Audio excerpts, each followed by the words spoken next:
Welcome to the West Virginia Department of Agriculture's Homesteading series.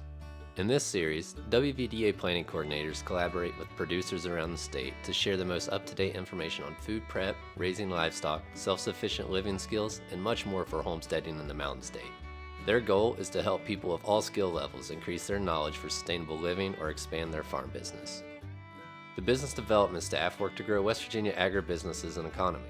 West Virginia has a vibrant ecosystem of communities, small farms, and innovative organizations that support the agricultural economy. Our team's goal is to reach out with tools and partnerships to make potential businesses aware of the services and support the West Virginia Department of Agriculture and its partners can provide.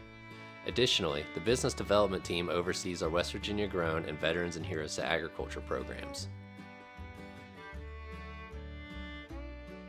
WVDA planning coordinators act as local liaisons, coordinators, and facilitators helping develop agriculture projects and assist agribusinesses around the state. They participate in economic and business development efforts while addressing food insecurities and building resiliency in local communities.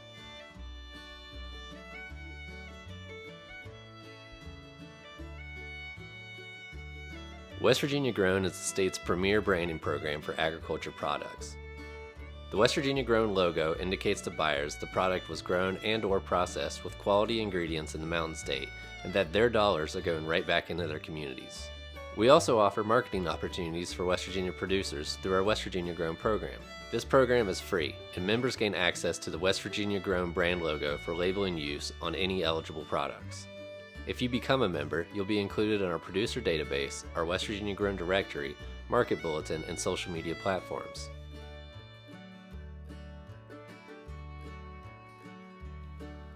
The business development team also includes the Veterans and Heroes to Agriculture program staff. Their priority is to provide support to veterans, law enforcement, firefighters, and first responders transitioning into agriculture via education, scholarships, mentorship opportunities, marketing, technical and business development support, and navigating available resources. The program seeks to further promote the development of agricultural industries, products, and marketing opportunities across the state.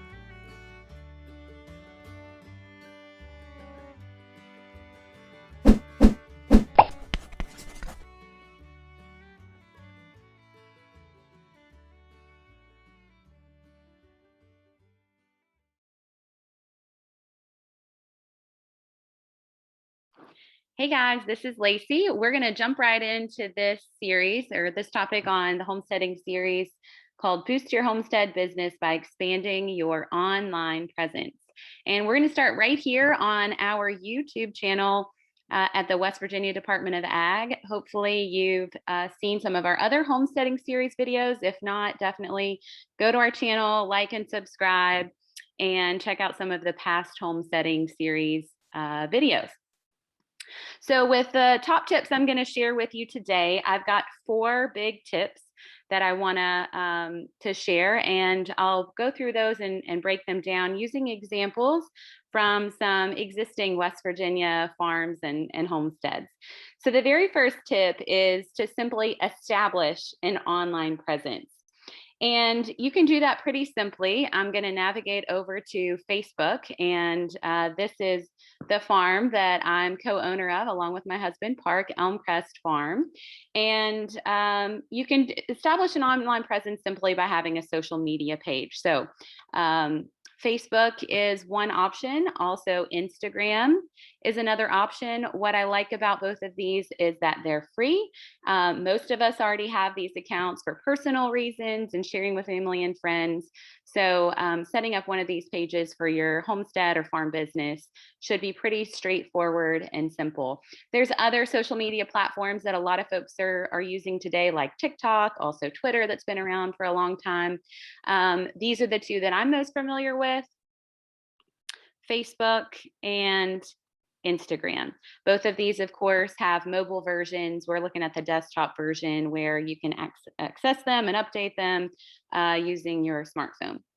So the second part of establishing a web presence would be to consider building a website or hiring someone to build a website. So the difference here is that there's typically some sort of a cost that you might incur. A lot of these different websites will have a free version. So I'm going to navigate over to another website that I maintain, the 12 Pole Trading Post. And this is set up just using a simple Weebly website. You could also use something like Wix. Our online store and our point of sale system at the 12 Pole Trading Post is operated by Square.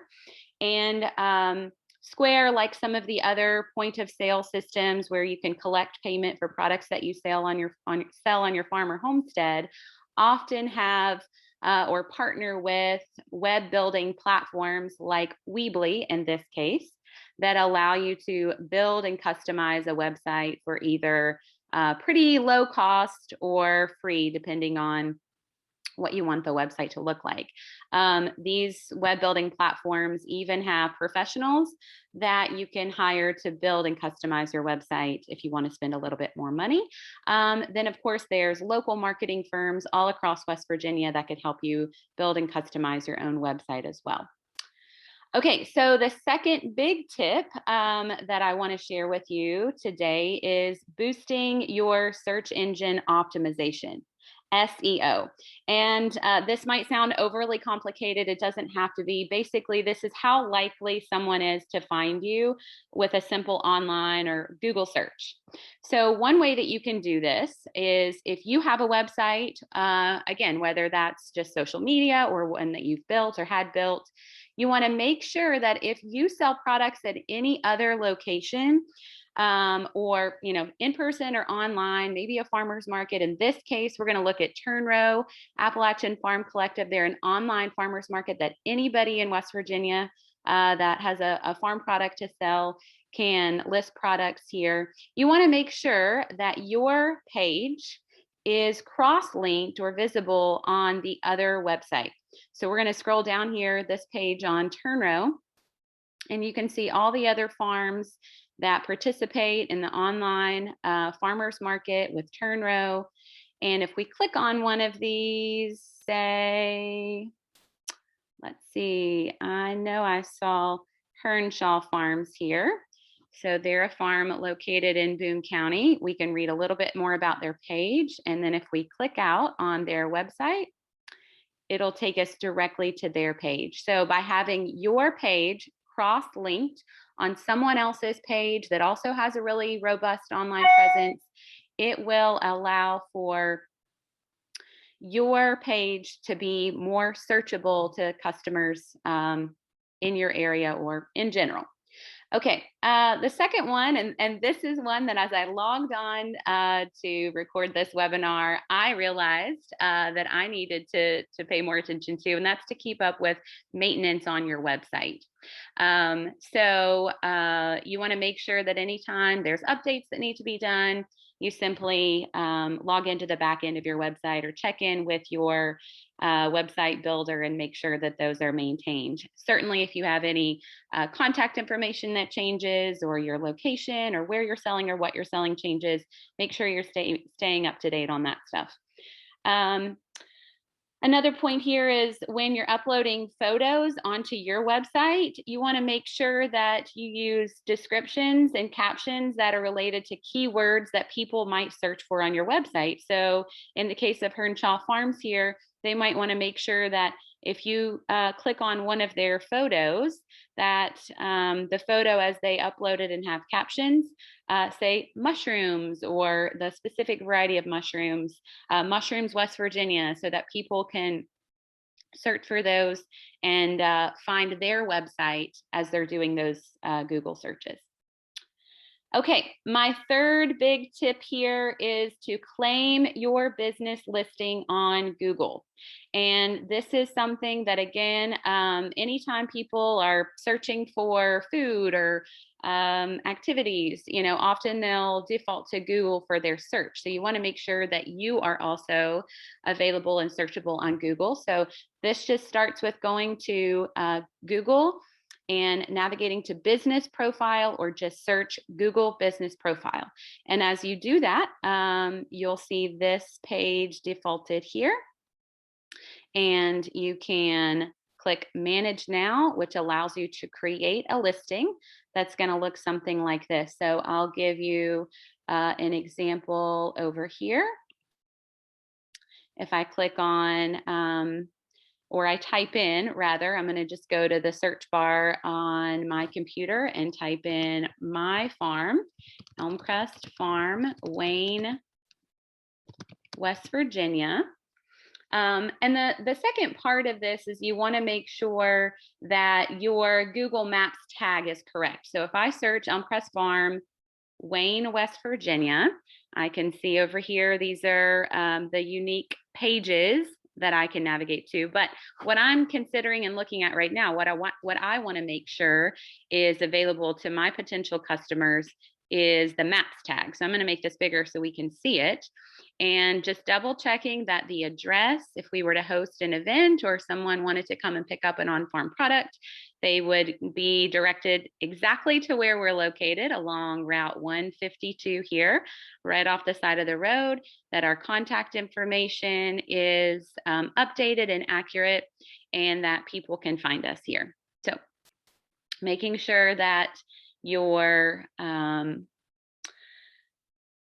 business listing is on Google. Again, this is free, and that your map tag is correct. So that's tip number 3. All right, last tip, the final tip number 4 here is to craft your homestead story and tell it often.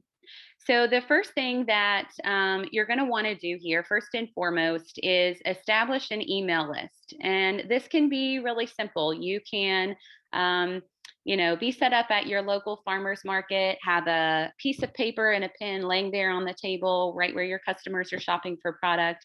And as they come up or make a purchase or ask questions, record their name, record their email address, and add them to your database so that anytime you have a new product, a new event, a new location, something that you want to market to your customers, you've got contact information, you can do that. You can ask for certainly more information than email, but email is the bare minimum that I would encourage you to collect.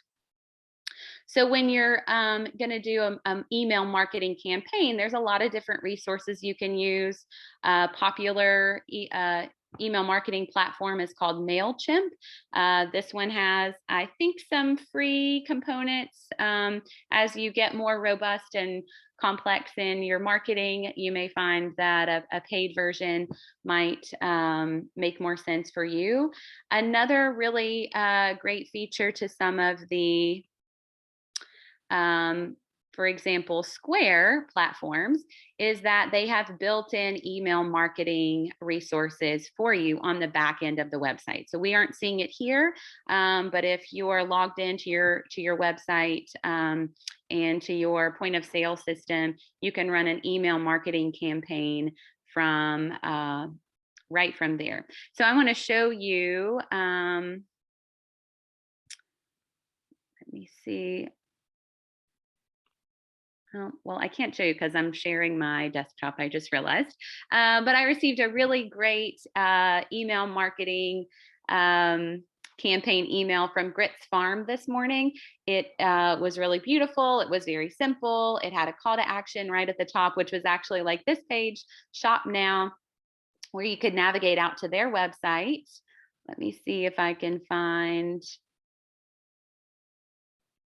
Grit's Farm.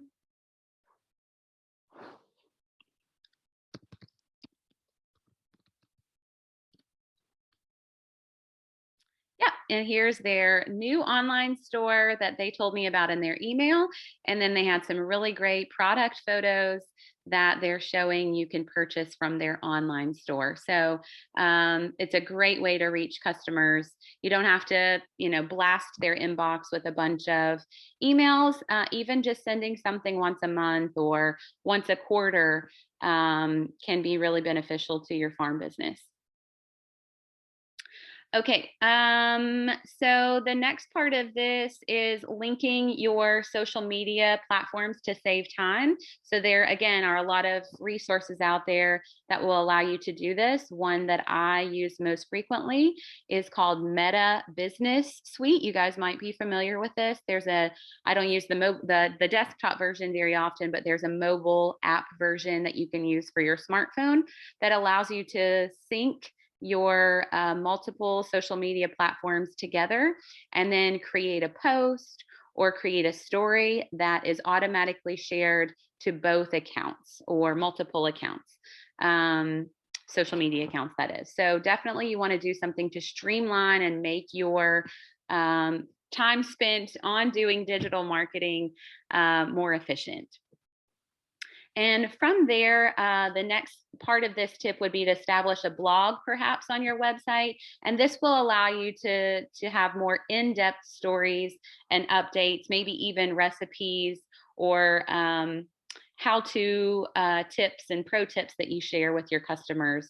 So a really great blog from a West Virginia farm that I have enjoyed is Deep Mountain Farm. They're located in Fayetteville, West Virginia. So if you navigate over to the blog on their website, you'll see farm stories, big and bold right at the top, and then a lot of really aesthetically pleasing photos that you can look through. You can read more about the story that they have featured here. You can see they have some other buttons like sharing this story to your social media. And if you scroll on down the page, you'll see there are opportunities to click on other photos that look really cute and attractive.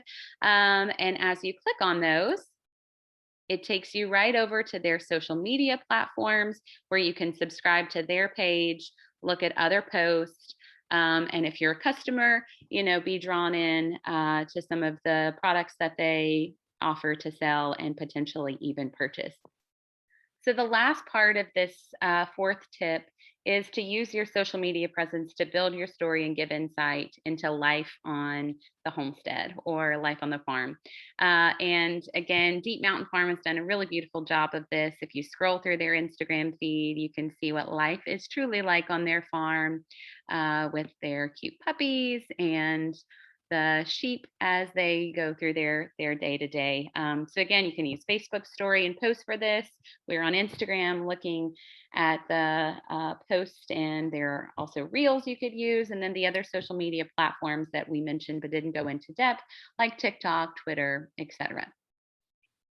So thanks so much for tuning in. Again, hope you're checking out the other Homestead series webinars that we have to share with you guys. If you ever have any questions, feel free to reach out to us directly. And thanks so much.